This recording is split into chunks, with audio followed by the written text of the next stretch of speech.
नमस्कार दोस्तों, current affair with Wasim Khan में आपका स्वागत है। आज हम उस मुद्दे पर बात करने जा रहे हैं जो आपने देखा होगा। अक्सर वो मुद्दा विवादों में रहता है, टीवी पर हो, अखबार में हो, देश के कहीं ना कहीं इस प्रकरण पर कुछ ना कुछ विवाद होता ही रहता है, और वो है मुद्दा टोल प्लाज़ा का। टोल प्लाज़ा पर बड़ा अत्याचार भी लोग टोल प्लाज़ा के कर्मचारी करते हैं। अभी जल्दी एक वीडियो वायरल हुआ था जिसमें एक डॉक्टर की वाइफ का लड़ाई झगड़े का बाकायदा उसको मारा जा रहा था। मतलब ऐसे प्रकरण पूरे देश में आपको कहीं ना कहीं सुनाई देते हैं।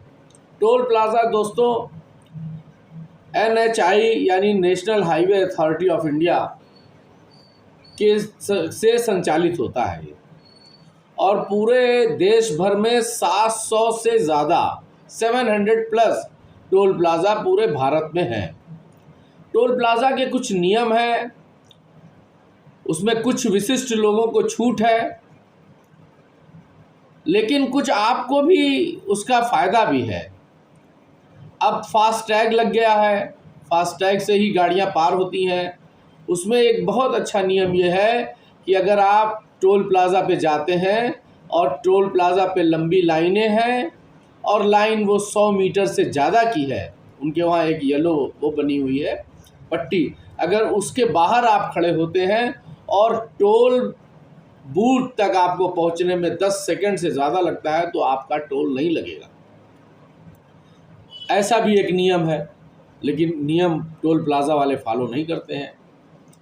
नियम यह है कि अगर आपकी गाड़ी कहीं ख़राब हो जाती है तो टोल प्लाज़ा की जिम्मेदारी है, जो आपका टोल लेता है, कि वो आपकी गाड़ी के बनवाने में आपकी मदद करे।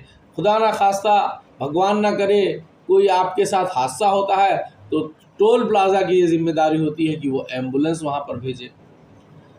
और जो सबसे बड़ी बात है, एक र्यूमर बीच में उड़ा था कि 12 घंटे की पर्ची है और 12 घंटे की पर्ची कटाइए और फिर बैक आइए तो आपको वो पैसा नहीं लगेगा, लेकिन ये कोरी अफवाह है। ऐसा कोई नियम 12 घंटे का नहीं है, 24 घंटे का एक नियम है कि अगर आप सेम 24 घंटे के अंदर वापस आते हैं तो आपका दूसरी बार में हाफ हो जाता है, वो यहीं से आपको बना करके पर्ची देनी पड़ती है।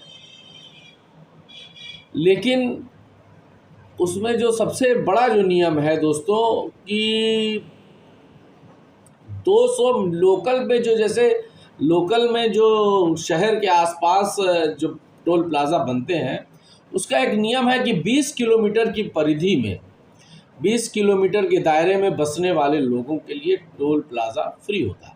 उसके लिए आपको करना क्या होता है कि आपको अपनी गाड़ी का कागज़, गाड़ी की RC और जो भी अदर्स पेपर होते हैं वो, और आप उस 20 किलोमीटर की परिधि में आते हैं, इसका एक प्रमाण यानी आपका ID, उस एड्रेस की ID उस गाड़ी वाले के नाम से होगी, तो आप टोल प्लाज़ा पे जा कर के अपनी गाड़ी को फ्री का पास करा सकते हैं 20 किलोमीटर के दायरे में। ये सरकार के द्वारा दिया गया एक नियम है। दूसरा नियम ये है कि टोल से टोल की दूरी, टोल से दूसरे टोल की दूरी वो अबव 60 किलोमीटर होना चाहिए, 60 किलोमीटर से कम नहीं होना चाहिए। अगर आप कहीं जाते हैं और आपका एक टोल से दूसरे टोल की दूरी 60 किलोमीटर से कम आपको लगती है या, तो आप इस पर ऑब्जेक्शन कर सकते हैं। हालांकि सरकार का ये नियम है, लिहाजा ये नियम को फॉलो करते हुए बनाना चाहिए। मगर मैं अपने इलाके की बात आपसे करूं तो मैंने यहाँ एक चीज़ गौर की है कि जब आप पीपीगंज के पास जो टोल प्लाज़ा है उससे जब आप क्रॉस करके जाते हैं और वहाँ से जाने के बाद जो बाईपास बन गया है कौड़िया से, उस पर भी है, तो वो 60 एक टोल प्लाज़ा बना रखा है जो 60 किलोमीटर की दूरी को तय नहीं, मतलब उस मापदंड को पूरा नहीं करता है। तो मैंने इसके बारे में अथॉरिटी से लिखा था तो मुझे ये बताया गया कि वो रोड का नंबर दूसरा है और ये NHI दूसरी है, NH ये दूसरा NH है, वो दूसरा NH है, इसलिए वो उसको गाइड नहीं करते हैं। लेकिन हमारा ये कहना है कि जाने वाले को तो 60 किलोमीटर से कम में ही दूसरा टोल देना पड़ जाता है, तो ये चीज़ें थोड़ी ठीक नहीं है।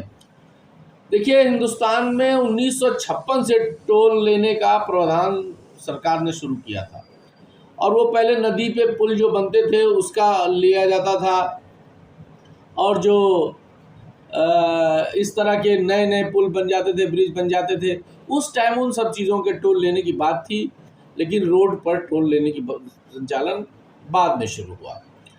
दूसरा जो सबसे बड़ा मुद्दा मैं आपके सामने ये कहना चाहता हूँ, टोल लेने का अधिकार सरकार को या टोल लेने का अधिकार NHAI को तब होता है जब सड़कें पूरी तरह से बन के फिट हो जाती हैं, तब आप टोल ले सकते हैं, तब टोल लेने का प्रक्रिया शुरू की जाती है।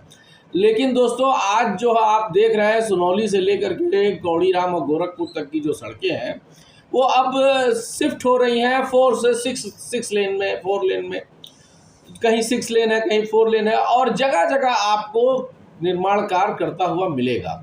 आप चले जाइएगा, हर 2-3 किलोमीटर पे सड़कें टूटी हैं, हर 2-3 किलोमीटर पे डाइवर्सन है, हर जगह पुल बन रहा है, तमाम अड़चनें आ रही हैं, लेकिन टोल की वसूली निरंतर उसी तरह से जारी है जो नियम के विरुद्ध है।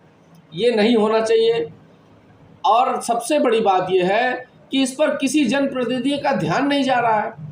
मैं आपके बीच में ये आपको जागरूक करने और आपको आपके अधिकार बताने आया हूँ कि सड़कें टोल लेने का तभी पूरा अधिकार है जब पूरी सड़क 1A to Z जहाँ से शुरू होती है, जहाँ को ख़त्म होती है, वो जब पूरी हो जाती है तब लिया जाता है। अभी आप चले जाइए, अभी कुनसेरवा चौराहे पर देखिए, आप वहाँ पुल के निर्माण की तैयारी हो रही है। आप बनेलिया चौराहे पे चले जाइए, वहाँ पुल के निर्माण की तैयारी हो रही है। आप यहीं 10 किलोमीटर एक सड़वा चले जाइए, वहाँ पुल के निर्माण की तैयारी हो रही है। आप कंपियरगंज के पास चले जाइए, डाइवर्जन कर दिया। मैंने पूरा, और अभी कुछ दिन पहले ही मानीराम वाला पुल शुरू हुआ, वरना वो भी टोल तो ले ही रहते, चाहे आप नीचे से जाइए, चाहे बगल से जाइए, चाहे खाओं में से जाइए। सालों साल लोग गांव में से गाड़ियां लेकर के गए हैं, बड़ी बसें गई हैं, लेकिन टोल लिया जा रहा था। ये गलत है, और गलत की आवाज़ को आपको उठाना चाहिए। अगर आप चाहते हैं कि आपके अधिकार आपको मिले और आप अपने अधिकारियों के प्रति जागरूक रहें, तो सवाल करना सीखिए, चिट्ठी लिखना सीखिए, प्रशासन को बताइए कि ये अन्याय हो रहा है, ये गलत हो रहा है। दोस्तों, ऐसे ही ज्वलंत मुद्दे आपके बीच लेकर के आता रहता हूँ। उम्मीद करता हूँ आपको मेरे ये चैनल पसंद आएंगे।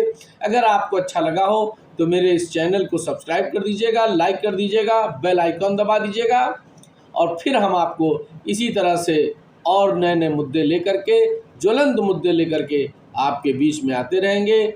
जय हिंद।